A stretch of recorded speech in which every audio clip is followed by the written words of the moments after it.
Over the last 100 years or so, there's been a lot of change in the pharmacology industry in the United States. In the 19th century, there was no regulation on medications used. Tonics and elixirs were regularly sold with a laundry list of what they claimed that they cured. Everything from colic to tuberculosis. There was also no monitoring on what went into them. It was not uncommon to find things such as heroin, opium, embalmed meat products, and even uncured snake toxin. In fact, those selling these medications were often known as snake oil salesmen.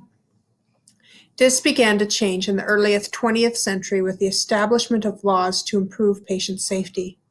The Pure Food and Drug Act of 1906 required accurate labeling of drugs. The Food, Drug, and Cosmetic Act of 1938 ensured drug safety. The Durham-Humphrey Amendment of 1951 required that prescription drugs only be administered under physician supervision. And the Kiefer-Harris Amendment of 1962 required that manufacturers prove product effectiveness and safety, report adverse events, and disclose all risks as well as benefits. Lastly, the Controlled Substance Act of 1970 provided legal foundation for prevention of abuse of medications. Currently, the Food and Drug Administration oversees all food, pharmaceuticals, and cosmetics legally used in the United States.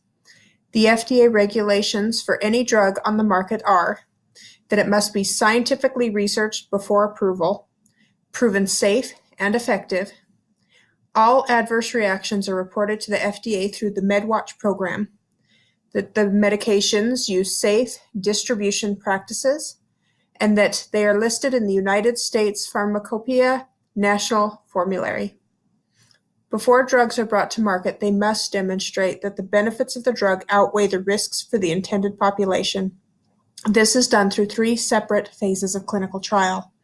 Phase 1 is to determine the safety of the drug. Phase 2 is to determine the effectiveness of the drug. Phase 3 is to determine if the drug is better than what is currently being used. Once a drug passes through these 3 clinical trial phases, it is filed for FDA approval.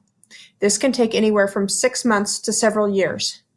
Once a drug is approved, the manufacturer receives 17 to 20-year patent in which they have sole ability to produce the drug and try to recoup the development costs.